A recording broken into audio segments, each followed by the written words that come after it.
Huge learn, bro. It's painful. Like, it's a painful one, man. The crazy hard part about what is it doesn't mean it doesn't hurt. It doesn't mean that you don't hurt. Like, we don't get a free pass. We don't get a free pass from the pain. We just get to be with what is. And somehow, amidst that pain, we find power that we didn't have before. And it hurts, and life shifts for all of us on this place. And when you start to see the power of being real, when you see the power of the code, when you start to live in the power of the code, you start to live in a game that creates a radical shift in your own life. It allows you to be in a place to actually expand the pain of another person, but to expand the pain for them how? In a way that matters. In a way that matters. You're willing to take people to that place because you actually give a shit about their success. When you're saying we're expanding the pain and the pain is the leverage, is that leverage always going back to body being balanced in business? Is that kind of what we're listening for, if you will, to keep it easier? Or the cascade effect of consequence. Cascade effect of consequences. See, we are integral four-dimensional beings, which means I don't give a shit what area your primary problem is in. Doesn't matter. I can prove to you a logical and emotional direct connection of how this shit here is blowing this shit up over here. But most people cannot see that connection. So not only do they sedate the pain of the problem, but then they isolate it in a compartmentalized Tupperware, believing that it is not having an effect on this. So the original question is, the leverage or the pain is always going to go back to one of those issues. It just trickles all over, shits all over. Doesn't matter which one I start into. If we're having a conversation and the product I'm offering you, the service I'm offering you, happens to be in business, I can expand the pain based upon the consequences in the past of these other three areas.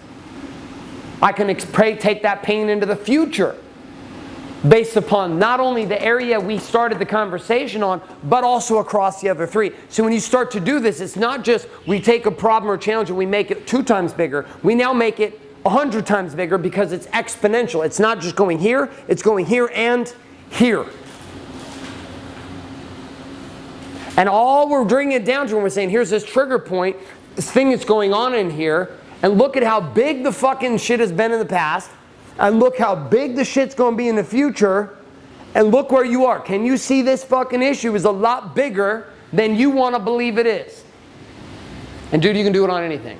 Second homes, primary homes, buying a house, renting a house, kids, raising your children, real estate, being a realtor, working at RE/MAX, not working for me, doing your countertops over here or not with me, not having the kitchen that matters. Are you kidding me? One of the houses we were looking at, fucking awesome house. Kitchen, bullshit. My wife's like, fuck it. Who in the hell has a little fucking window with a little bar stool? That house is bullshit. They redid the whole fucking house except the wrong piece. They knocked that wall out, knocked wall out, blah, blah, blah, blah, blah. Me, I was like, dude, look at the view. This shit's awesome. Look at all this shit. To my wife, immediately, I don't give a fuck about anything. 3-car garage, nothing. Fuck it. Bad kitchen, I'm out. Now, if I tell my wife, fuck off, we're buying a house, can you cascade affect me? Can you show how I'm not getting laid because I got a cheap ass and I got the wrong kitchen? Now all of a sudden I got a big fucking problem on my hands, and it's a lot bigger than $10,000 kitchen.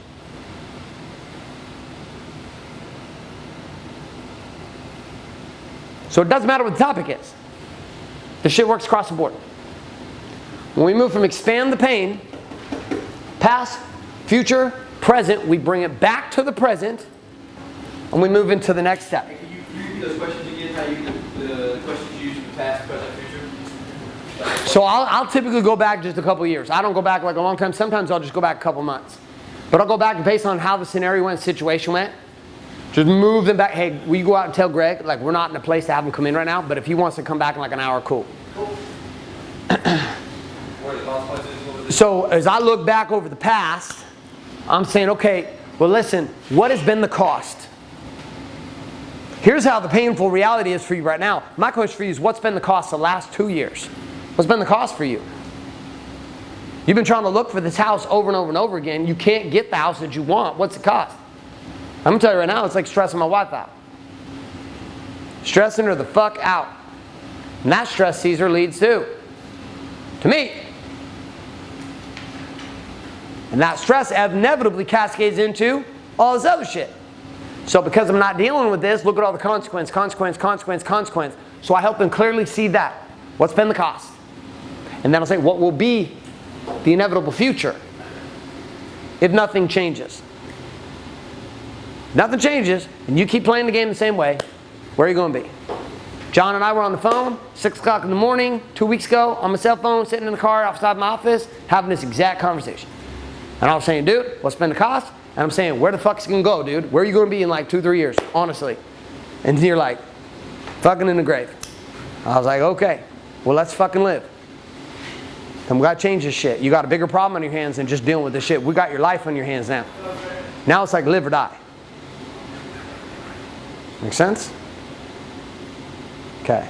So as we work this conversation around, we're going to teach Expand the Pain to our brothers, right next to each other, teach Expand the Pain, and then we're going to shift from Expand the Pain into something bigger, which we're going to talk about how do we release it and ultimately close. So those will be our last 2 steps on this, and then we'll be done.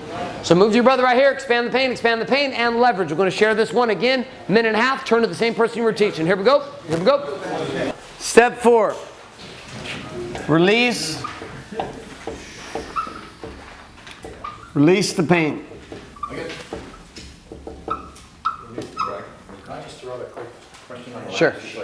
Yeah. And I guess I experienced this in my own life, and I mean, I see other people as well, but I mean, there's a point where it's just fucking pain, and there's no fucking way out. It's like, you can skip all this shit, and I don't even know if somebody put it on the table, if you're just fucking ducking out and said nothing hurts. I don't know, what do you do with that?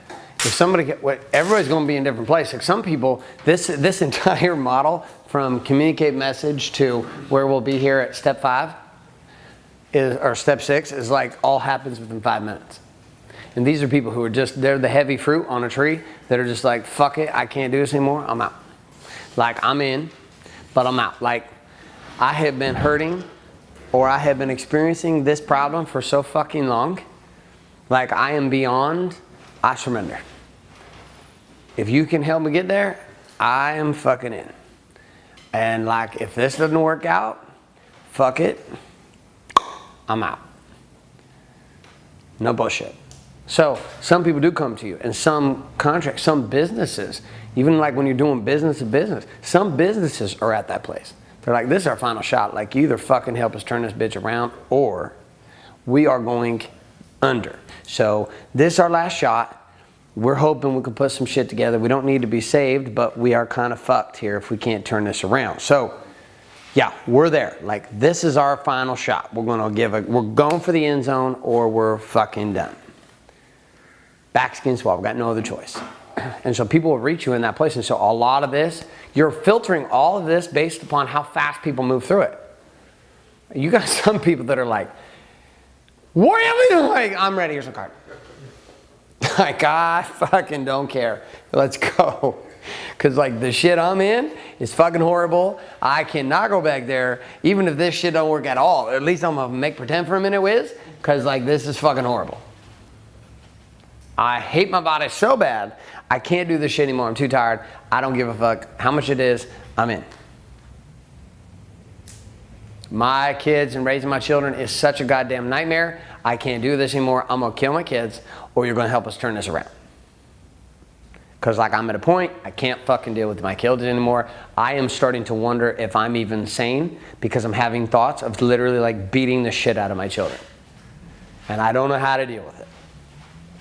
So you either step into my world as a mentor and you help us figure this shit out, or dude, I'm gonna have to, like, I'm not fucking kidding you. Like, I'm gonna leave her with the kids and I'm out. And this shit happens every day. So yeah, there are people, but some people are so sedated, guess what you have to do? You have to get them off the drip. And some topics are way more serious than others. And so they'll be like way more emotional. And some shit's way less emotional. Right? Some things are way less emotional. And some things we buy completely based on pleasure. So I may come through this, I may not find pain here. So there's like no pain to expand. Like I'm coming in, I'm going, how about that, dude? And you're like, I'm like, huh? You like that? Is that a little? I saw you scratch right there. That hurt? You're like, no. Nah, that's not even a scratch, dude. That was, I drew a marker on my leg on accident this morning. Oh, well, let me expand that bitch for you then, huh? How about that? How about that? You ready to buy, motherfucker? Let's go. You're like, why are you massaging my fucking knee? What's wrong with you? You're like, so are you in, yes or no? You're like, dude, I don't know what the fuck I would be in for anything. Like, thanks for the massage. Do I need to tip you? Like, I'm not sure what happened down there. So we will get to a place where sometimes people don't have that pain, or they're so sedated they don't think they have the pain. And so then we have to do a complete reversal. You have to reverse it if you can't find it. And you come back to exactly what I did with Rhett. She's like, well, sounds like everything's good. No problems here. To buy coaching for me, and then I was like, fuck, this coach going the wrong way. And then I gave money to you, so like we both leveled up our game. Good job, bro. And your beard got longer. And my beard. But when you get to a place in the game here where you cannot find the trigger to move to desire, then you've got to take a different approach to desire. And that becomes what? It's like, well, I guess everything's good. So I'm not sure why we're talking. And at that point, you're going to get one or two responses. They're going to be like, yeah, you're right. You're like, cool, good luck. Or you're going to have people be like, well, you know, dude, I mean, and you're like, huh? Oh, you had a little secret drip plugged into the back of your leg, you little fucker. Pull that shit out.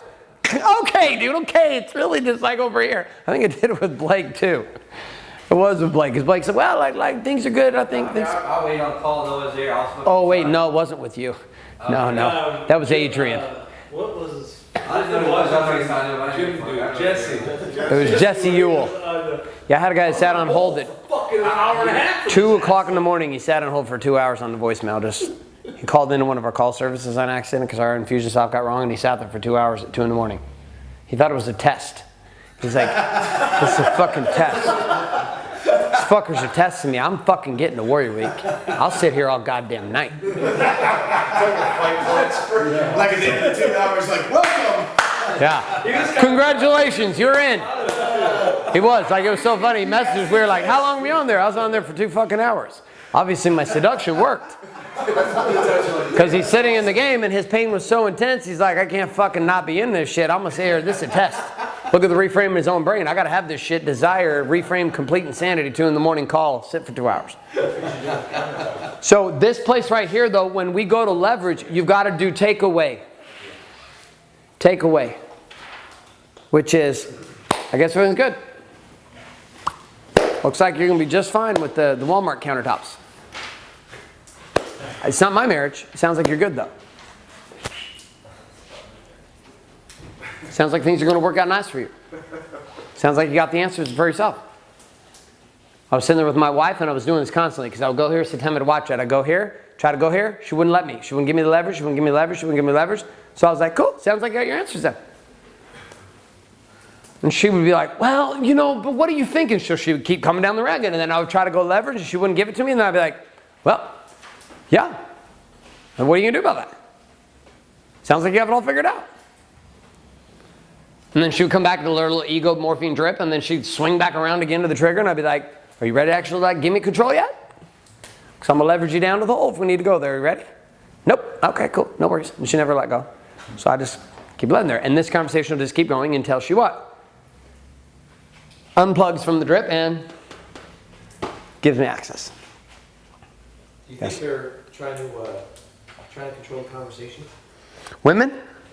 Anybody? Regardless of who it is, like they're trying to not give up any control of that conversation. So some people do. You go there and say, okay, we're good, and then they're like, oh fuck, wait a minute. Yep. And then they realize they have to let go, or this ain't gonna happen. Yep. It's in negotiation. Dude, I do this in business deals, contracts with real estate, everything. We just did this with the deal with the house we were trying to get to, and they were like, you're trying to give me all this and blah, blah, blah, and we want you to be blah, blah, blah, blah, blah, with like Johnson & Johnson who signed this contract. And I was like, well, it sounds like you guys got this house taken care of then. No problem. We withdraw our offer. Next morning, went from the realtor's like, well, you know, they've gone back and reconsidered. I was like, suck my dick, dude. I know what the fuck you're doing to me. I'm gonna fucking play your game. You think you got leverage on me? Fuck off. I got leverage on you assholes. Role reversal. So it's when you choose who you work for versus like Exactly. I had clients who walk in and they say, well, you know, we do this, this, and this. I said, shit, I get some meetings over there. And they go, wait, dude. I said, you don't need me. And all we're doing here is what? We're shifting desire instead of desperation. If you don't get desire, you are desperate. In desperation, people run from you. In desire, people come towards you. In selling and seduction, when we get here, we are bringing people to leverage desire. If they stop giving up leverage and they go here, if you keep chasing them here, guess what? Desperation. Now we can get away with an autoresponders and things like this online in a different way. My biggest thing that I got out of this, just over the 6 weeks that I've been playing with it, if you will, is kind of getting right up to that. When I'll say, you know, a mortgage is pretty much, I mean, I need everything, a blood test minus a prostate exam. So you ready for that conversation today and like to move forward? And it's like, yeah, I guess when I'm still going back to my old way where I'm like, fuck, I got a deal here, I'm gonna fucking get this deal in. And then finally it was like, yeah, I can just pay cash for this. And I'm instantly going to, you should then. And I'm just shutting up, and it's kind of like, well, but my financial advisor says I need to do the mortgage. And then I go back to that expectation. All right, cool. So I'm going to help you with this. That's what makes us special. But this is what you're going to be doing for us, right? You understand we're on the same page. And sometimes I feel like I push too much of it, and then I got to go back to it. I can't be pulling you. Right. You have to be walking down the path. Right. What I can do is I can lead you, but I can't pick you up and carry you. If I carry you to the finish line and then I give you the offer here in a second, done. Not going to work. And so there's going to be a give and take along the game constantly. That's why some buying cycles take a long time, because the give and take is a struggle a little bit. People letting go of control, and they're like, okay, I want to give a go, I'll let go, I'll let go, I'll let go. I don't want to let go that much. And you're like, okay, cool, no worries, you'll let go. And they're like, wait, but I want the thing. You're like, well, cool, well, to get the thing, we got to keep moving. So here's what we're going to need to do. And people let go a little bit. If this seduction model works up front, though, most of the biggest issues we have is when people are doing this shit. So you end up coming into this conversation with none of this conversation. And when you go into this conversation without this, you're fucked. Because now you have to do all of this inside of this conversation, instead of having all of the preemptive strike. That's why most conversations I get on, guys have been following our shit for 3, 6, 10 months. Women have been stalking my wife's stuff for 3, 6, 10 months. So by the time we get into a buying yes, desire has been, that teeter-totter has already disappeared, because they have already played that game back and forth in their mind so many times, they finally tilted themselves into desire and then move forward. So it makes this conversation completely easier. Now once I've expanded this pain, I have to let it go, meaning I gotta release it. If I don't release the pain, then the attachment of the offer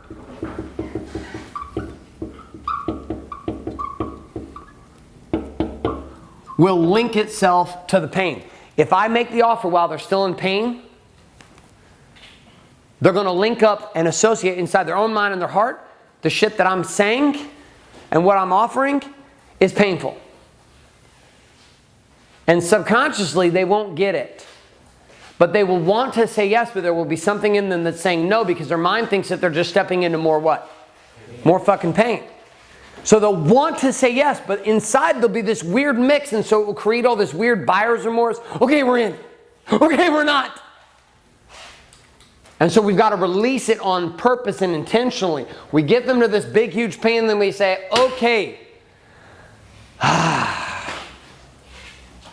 Let's relax for a second.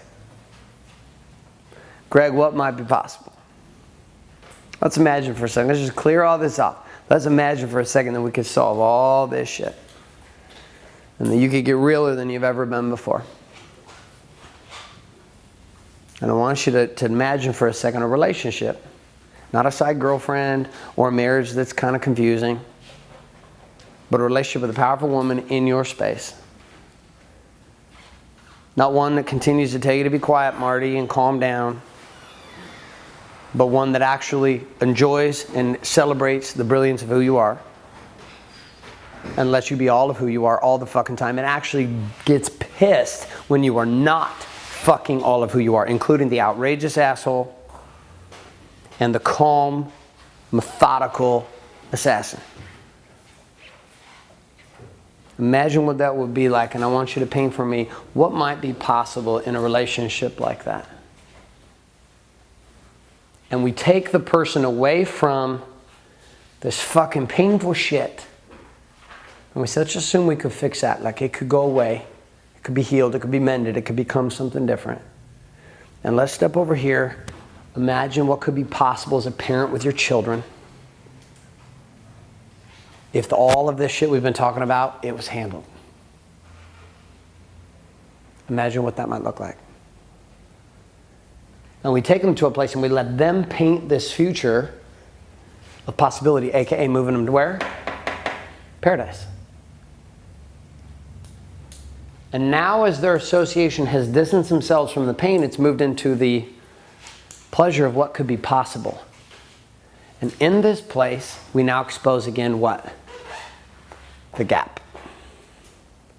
Here's this painful shit, and here's this fucking paradise, bro. Here's the difference. Look how much that hurts, and look at how good that could feel. And then I come in with the question. From release the pain, we go to build the positive. So the releasing of the pain is the process of getting them off of the painful reality. And then building to the positive is getting them to paint the future possibility, but getting them to paint it. And as I get them to build to the positive and to paint this future possibility, now inside that question, I then will ask them, so what are you seeing? What are you seeing? And my goal is to have them tell me the gap. What I'm seeing, bro, is this is where I've been. And this is what I could have. And right now I'm fucking stuck, man, between these two worlds. And then I will challenge them and I'll say, let's assume, and here's the biggest takeaway of all takeaways. I say, I want you to assume something. Assume that for whatever reason, we got done with this conversation. I walked outside, walked across the street to get a smoothie, and a fucking bus hits me and I die. I'm fucking dead. You can't call me again, talk to me again, have a conversation with me again. There's nothing that you and I can do ever again. Let's assume I'm out of the picture and you're left with these two realities. What is and what could be. What would you do first?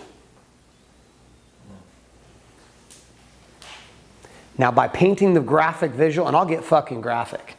I'll be like, I'm gonna get in the car. I want you to imagine I'm driving home. I'm throttling in the M, I put it into M gear. I'm rallying around 120 miles an hour. I take a corner, but I take it too fast. And I go right off the fucking cliff. And I smash down on the rocks right over here at Serrano Beach.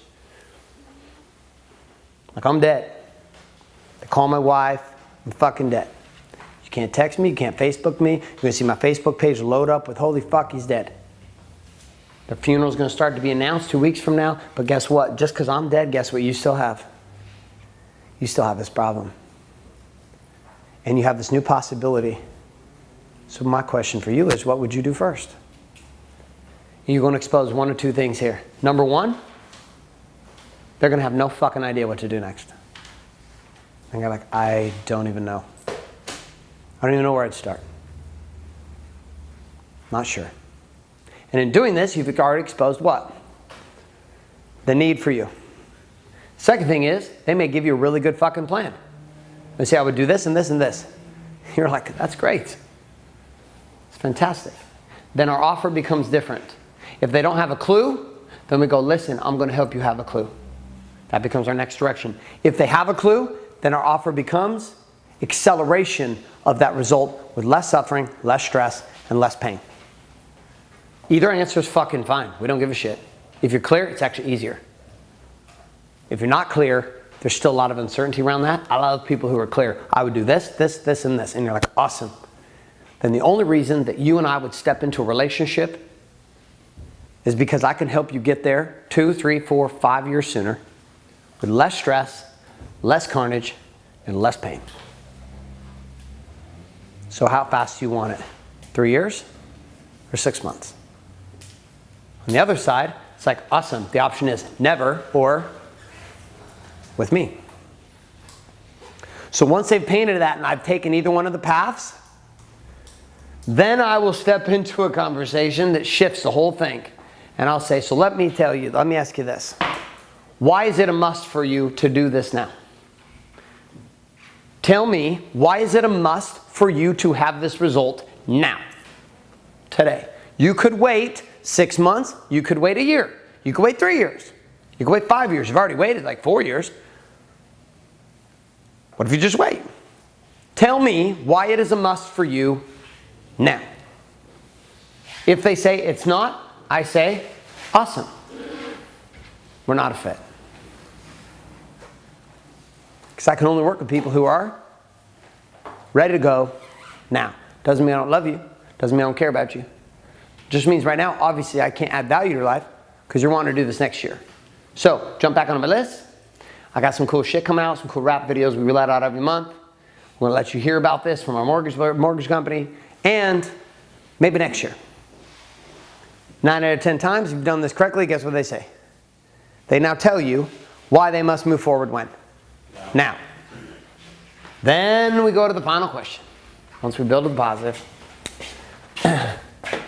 Step 6 is make the offer.